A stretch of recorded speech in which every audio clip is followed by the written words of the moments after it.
चलिए तो देखिए यहां पर 3 फेजेस में हमारी प्रिपरेशन चलेगी, जून, जुलाई, अगस्त, सितंबर, अक्टूबर, नवंबर, दिसंबर, जनवरी। ये जो पहला फेज है ना जून, जुलाई, अगस्त वाला, इसमें आपको कोई भी ब्रांच के हो आप, शुरुआत के जो इजी और स्कोरिंग सब्जेक्ट होते हैं आपके 5 से 6 सब्जेक्ट है ना, अगर मैं नेटवर्क ये हमारे इलेक्ट्रिकल इसी इंस्ट्रूमेंटेशन की बात करूं तो network control, digital signal, maths है ना, ये 5 सब्जेक्ट ले सकते हैं आप। तो इन 5 सब्जेक्ट को या कोई civil branch, computer science branch, कोई अन्य अदर ब्रांच भी है तो आप अपने रिस्पेक्टिव ब्रांच के जो इजी और स्कोरिंग सब्जेक्ट है 5 से 6 सब्जेक्ट को टारगेट करिए इन 3 महीने के अंदर। और अगर आप जी सेंटर पर पढ़ रहे हैं तो जी सेंटर पर हम लोगों ने बहुत ही कॉम्पैक्ट तरीके से बनाए हैं कोर्सेज, ताकि आप कम टाइम में ज्यादा से ज्यादा चीजों को खत्म कर पाए। तो 30 मिनट्स, अप्रॉक्स 30 मिनट्स, कोई वीडियो हो सकता है 35 का होगा, कुछ 25 का भी होगा, ऑन एन एवरेज आपको 30 मिनट्स का रेंज मिलेगा पूरे सब्जेक्ट में। तो 30 मिनट्स के अगर आप 10 लेक्चर भी फिनिश करते हैं पर डे, जो कि आप करना पड़ेगा, 8 से 10 लेक्चर आपको फिनिश करना पड़ेंगे। हो सकता है किसी दिन आप 12 कर ले, किसी दिन 7 वीडियोस कर ले, डिपेंडिंग ऑन द टॉपिक कैसा है।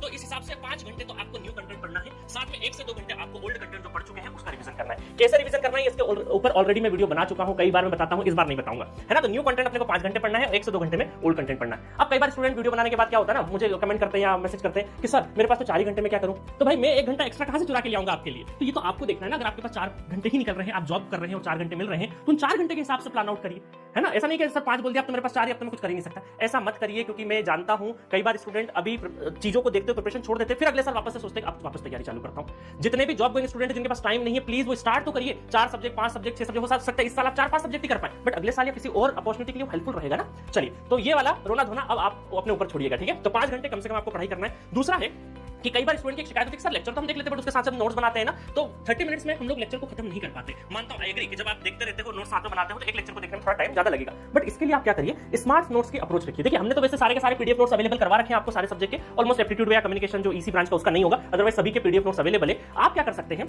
फुल नोट्स तो है आपके पास अवेलेबल, स्मार्ट नोट्स करिए, ताकि जब टीचर पढ़ा रहे हैं ना उस टाइम पर अपने एक कॉपी लीजिए, उसको मैं रफ कॉपी नहीं बोलूंगा, फेयर कॉपी है, बट उसको फेयर जैसा नहीं लिखना है, बिल्कुल सजा सजा के कलरफुल पेन से नहीं लिखना है, उसमें थोड़ा सा शॉर्ट वर्जन में जो फैकल्टी ने बताया शॉर्ट वर्जन में कर लीजिए। जो क्वेश्चन है वो इन पीडीएफ जो नोट्स है वो डाउनलोडेड है, उसके स्क्रीनशॉट ले लेके अपना एक पीडीएफ का नोट्स खुद से अलग से बना लीजिए, है ना। तो आपको थोड़ा सा क्या करना पड़ेगा, अपने आप को मैनेज करना पड़ेगा, क्योंकि आपके पास में या इस धरती के किसी भी प्राणी के पास में 24 घंटे ही होते हैं एक दिन में। अब उन 24 घंटे को कैसा यूटिलाइज करता है ये आपके ऊपर है। तो आप जो स्टूडेंट अब प्रिपरेशन स्टार्ट कर रहे हैं तो स्मार्ट नोट्स अप्रोच रखिए। स्मार्ट नोट्स में कि जो फैकल्टी की पॉइंट्स पढ़ा रहे हैं उन्हीं को लिखिए। नोट पॉइंट तो मैं एडिशनली बहुत अच्छे से हम जितने फैकल्टी पढ़ाते हैं तो जो इंपॉर्टेंट पॉइंट है वो तो नोट पॉइंट करके हम लोग अलग से लिखवा देते हैं, आपको एडिशनल कुछ भी नहीं करना है। और जो हम पढ़ा रहे हैं जितने वीडियो के अंदर क्वेश्चन है उससे बाहर कुछ भी नहीं करना है, कुछ भी नहीं, मतलब कुछ भी नहीं। 3-3.5 हजार न्यूमेरिकल का पूरा पैकेज है, उससे बाहर उसी को 4-5 बार रिपीट कर जाओ, आप बहुत अच्छा रैंक लेके आ जाओगे, ठीक है। तो ये दोनों चीजें आपको मैनेज करके चलनी है, ठीक है, कि जो आप लेक्चर पढ़ रहे हो उसका स्मार्ट नोट्स बनाए। स्मार्ट नोट्स थोड़ा सा शॉर्ट वर्जन में, पूरा नहीं लिख के नोटेशन या सिंबॉलिक वर्जन की तरह फटाफट चीजें हो जाए, है ना, क्योंकि हमें रियल गेन करना है। क्वेश्चन जो थ्योरी पढ़ी है उसको शॉर्ट में कर लिया, उसके बाद हमने क्या कर लिया, उसके ऊपर न्यूमेरिकल पे ज्यादा फोकस करना है।